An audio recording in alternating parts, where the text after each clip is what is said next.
Bonjour, je vous présente Dot and Boxes, un jeu très simple pour débuter qui peut cependant impliquer des stratégies sophistiquées et mathématiques.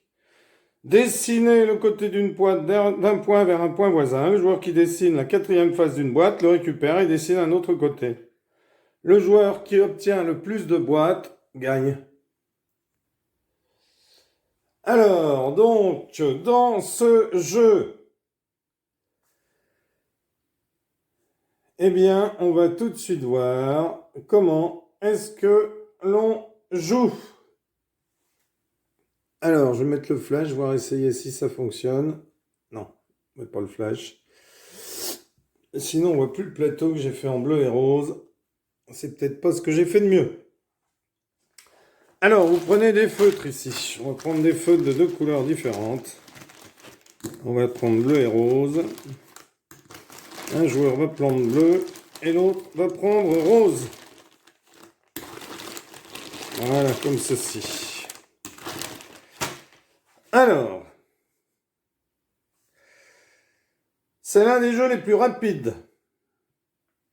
Donc, à son tour, on va dessiner une ligne horizontale ou verticale entre deux points adjacents. Alors ici, mon adversaire commence. Ah, ça commence. On va avoir un feutre qui ne fonctionne pas. Voilà, donc mon adversaire décide de colorier ici. Et c'est à moi. Donc je dessine ici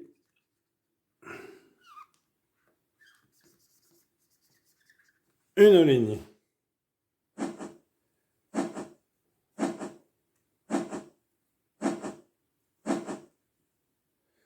Donc mon adversaire dessine une ligne comme ceci. Alors on pourrait tout le temps prendre la même couleur, hein, c'est pas bien grave. Moi je prends deux couleurs pour montrer qui a colorié et à quel endroit. Moi je décide de colorier ici comme ceci.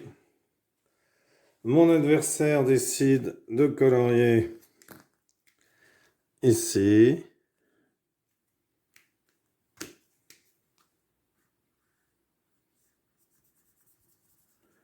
Je décide de colorier ici. Mon adversaire, imaginons, décide de colorier ici. Et moi, je décide donc de colorier ici. Hein. Le but du jeu, c'est d'être celui ou celle qui termine le plus de boîtes en dessinant la dernière ligne. Donc ici, je colorie ici. Et vous voyez, je vais terminer la boîte. Quand je termine une boîte, je rejoue immédiatement, avec la possibilité de terminer une autre boîte si c'est possible et de rejouer. Il n'y a pas de limite sur le nombre de façons de faire. Donc attention à ne pas donner une chaîne, c'est-à-dire une succession. Hein, imaginons qu'ici ça a été colorié et colorié, eh bien je pourrais colorier ici pour finir une deuxième boîte.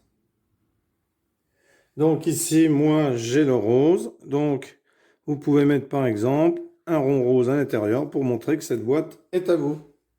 Et si elle est bleue, eh bien vous mettez un rond bleu. Si vous prenez qu'un feutre, eh bien vous prenez des pions d'une couleur, ou de toute façon deux feutres d'une couleur, et vous coloriez le carré. Alors voilà, c'est tout. Donc au cours de la partie, on sera bien obligé de donner des boîtes à son adversaire, mais il faut essayer de le faire aussi peu que possible. Donc là, notre adversaire avait fait celui-là, hein, il nous avait donné une boîte, mais c'était juste pour vous montrer comment est-ce que l'on joue. Alors, il y a différentes tailles de plateaux, et bien entendu, plus le plateau est grand, plus la partie sera longue. Voilà. Eh bien, écoutez, je vous souhaite de jouer à ce jeu. C'est un jeu très facile à mettre en œuvre et à jouer. Merci pour avoir suivi cette vidéo, et à bientôt pour une nouvelle vidéo. Au revoir.